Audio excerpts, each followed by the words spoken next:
the day after Christmas Day, it can be difficult to settle ourselves and wrap our heads around the poetic, dramatic words of John's Gospel that we just heard about what we are celebrating throughout the 12-day season of Christmas, the mystery of the Incarnation. The Word, the author of John's Gospel so beautifully, eloquently puts it, that became flesh and lived among us. The Incarnation is a holy mystery. Now, this is not the kind of mystery that we try to solve like a puzzle. Instead, the Incarnation is the type of mystery we can only get close to, and if we are very fortunate, enter into. Getting close to a holy mystery isn't an exercise of the intellect alone. It is something that requires our whole person, our heart, our mind, our soul, and our strength. Perhaps that is one reason why Jesus used stories, mostly we call them parables, in his teaching. In that spirit, today I would like to follow Jesus and share with you one of my favorite Christmas parables. It's a story that I have shared before, but this seems like one of those years when it can be a comfort to visit a story that we've heard before. It's a story about the Incarnation, how Jesus is born into a world that is deeply hurting from sin, hurting from loss and grief, and how the love of God born in the world through Jesus can heal and restore all people to the world and to each other when we receive the love of God and then love God and our neighbors. The story is called The Christmas Miracle of Jonathan Toomey. It's originally by Wojchiechowski. Behind his back, he was called Mr. Gloomy by the children in the village, because since the day he arrived, Jonathan Toomey never smiled, he never laughed. He spoke in short, sharp sentences, and he was usually complaining that the church bells were too loud, the bird songs were too shrill, and the children playing outside were a darn nuisance. He walked hunched over all the time, his head down, so that no one ever noticed his eyes were the brilliant blue of an August day. Jonathan Toomey was a woodcarver by trade and said to be the best in the whole valley. He worked long hours at his workbench in front of the window in a shop. Every day he worked until the church bells rang 6 o'clock. Then he ate a simple meal of boiled potatoes, sat in his hard, straight-backed chair, smoking his pipe, and gazed into the fire blazing in his fireplace. No one knew there was a reason for Jonathan's gloomy demeanor. Some years earlier, his wife and infant son had died from sickness only 3 days apart. In his immense grief at the loss of his family, Jonathan Toomey packed up his things and left, traveling until his tears ran out. He settled at the edge of a small village to do his wood carving. Well, one day in early December, there was a knock at Jonathan Toomey's door. Grumbling and complaining, he went to answer it. There stood a woman and a young boy. The woman introduced herself as the widow McDowell and said that she had moved to the village with her 7-year-old son, Thomas. She explained the reason for their visit and told Jonathan about a very special set of Christmas figures her grandfather had made for her when she was a little girl. After I moved here, the widow said, I discovered they had been lost. I had hoped by some miracle they would turn up, but they haven't.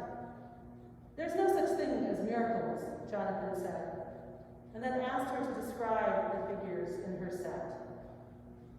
The widow said she had 2 sheep, happy sheep with curly wool, her son Thomas chimed in, an angel, Joseph, Mary, and the baby Jesus. The woodcarver agreed to take the job. When the widow asked if he'd have them ready by Christmas, he replied, they They will be ready when they are ready, and shut the door. The next week, there was a knock at Jonathan Toomey's door. Grumbling and complaining, he got up to answer it. There stood the widow McDowell and her son Thomas. The widow explained that Thomas wanted to come and watch Mr. Toomey work because Thomas thought that when he grew up, he wanted to be a woodcarver. I'll be quiet and sit very still, Thomas promised. With a grumble, Jonathan let them in. He pointed to a stool next to his workbench and instructed Thomas to sit down and not make a sound. The widow handed Jonathan warm cornbread fresh from the oven, took out her knitting, and went and sat down on a rocking chair in the corner. But when Jonathan saw where she was sitting, he barked at the widow, "Not there! No one sits in that chair." So she moved to the straight-back chair near the fire, the same one where Jonathan sat when he wasn't at his workbench.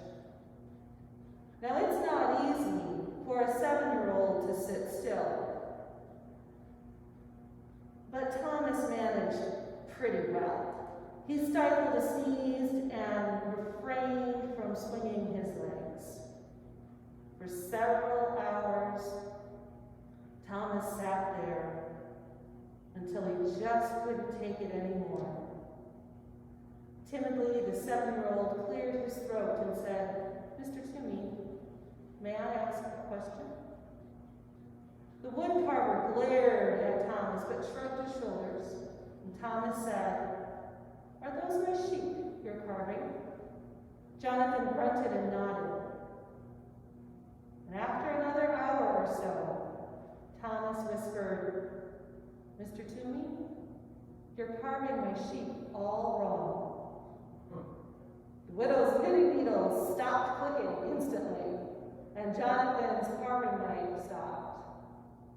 Thomas took a breath and continued, "They're beautiful sheep, Mr. Toomey, the most beautiful sheep I've ever seen, but my sheep were happy."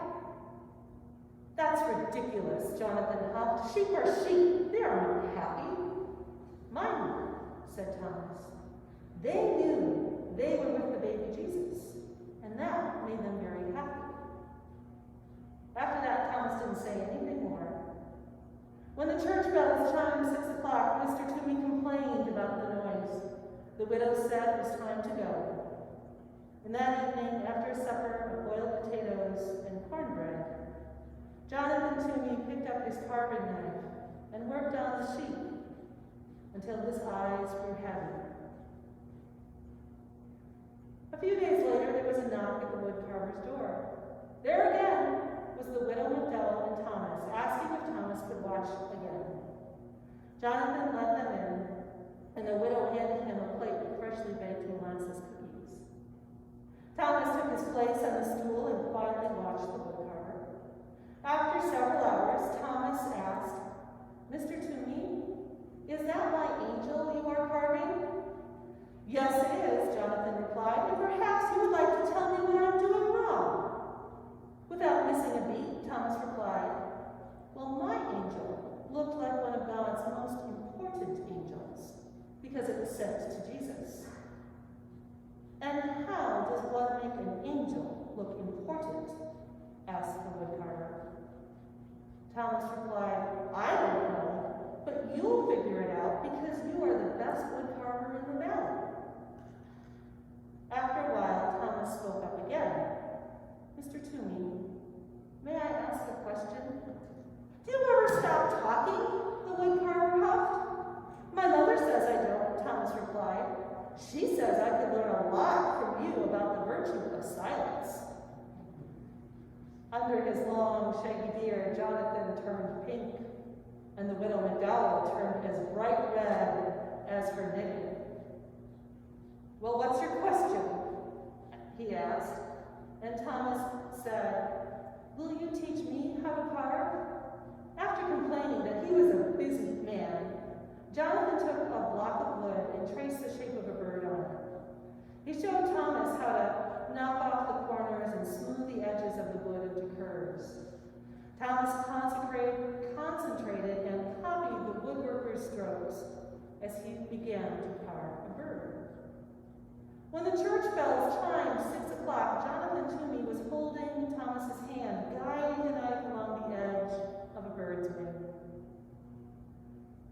the widow and Thomas left, Jonathan had a dinner of boiled potatoes and molasses cookies. Then he picked up his carving knife and the angel and worked until his eyelids grew heavy. A few days later, there was a knock at the woodcarver's door. Jonathan jumped up to answer it. There was the widow and Thomas. They had brought a bouquet of pine boughs and holly branches with bright red berries. The widow put the bouquet in a jar and put the jar on a table, on a lovely tablecloth that she had found in a drawer. "I'm about to carve Joseph," Jonathan told Thomas. "Before I start, will you tell me the mistakes I am going to make?" "Well," said Thomas, "my Joseph was leaning over baby Jesus like he was protecting him, looking very caring.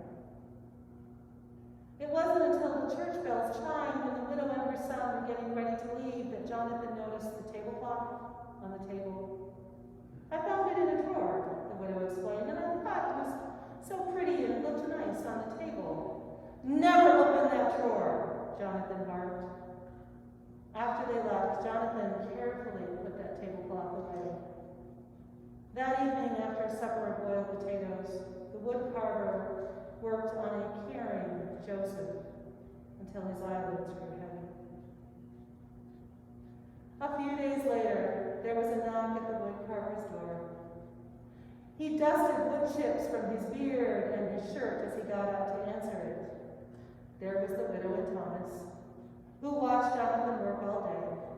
When it was time to leave, Jonathan asked Thomas, "Can you tell me about the figures of Mary and the baby Jesus?" "Well, they were the most special of all," Thomas replied. Jesus was smiling and reaching up to Mary, who looked at him with love. "Thank you, Thomas," Jonathan said. When the widow asked if the figures would be ready by the next day, which was Christmas Day, Jonathan replied, "They will be ready when they are ready." The widow handed him 2 packages tied with red ribbon.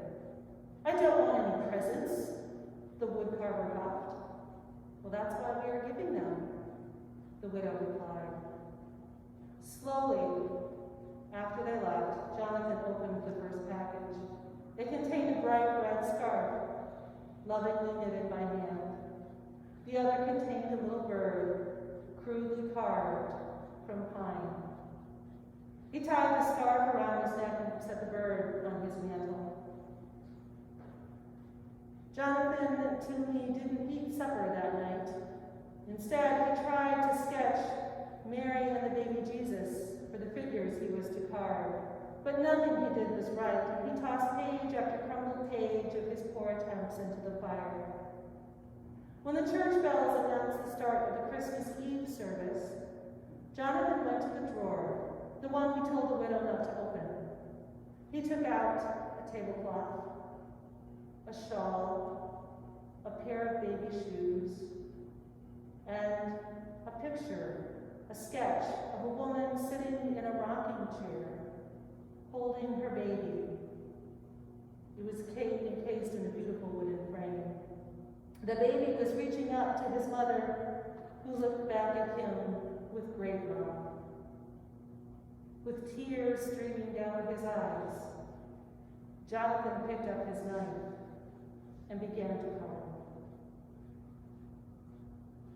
On Christmas Day, there was a knock at the widow McDowell's door. When she opened it, there stood Jonathan Toomey, wearing a bright red scarf and holding a wooden box stuffed with straw. "Mr. Toomey," the widow exclaimed, "what a nice surprise for Merry Christmas." "The figures are ready," he said as he stepped inside, where he unpacked 2 happy sheep, an important angel, a caring Joseph, and Mary, wearing a shawl, looking lovingly at her baby son, who smiled as he reached for her. Then Jonathan went to the Christmas church service with the widow McDowell and Thomas.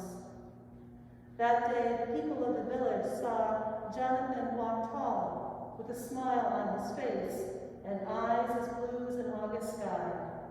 They even heard him laugh, his rich, hearty, heartfelt laugh. The miracle is no one ever called him Mr. Gloomy again, for he had learned Christ comes to us in our most vulnerable hearts, to shine light where there is pain and loss, to heal us, to love us, so that we can love God and each other.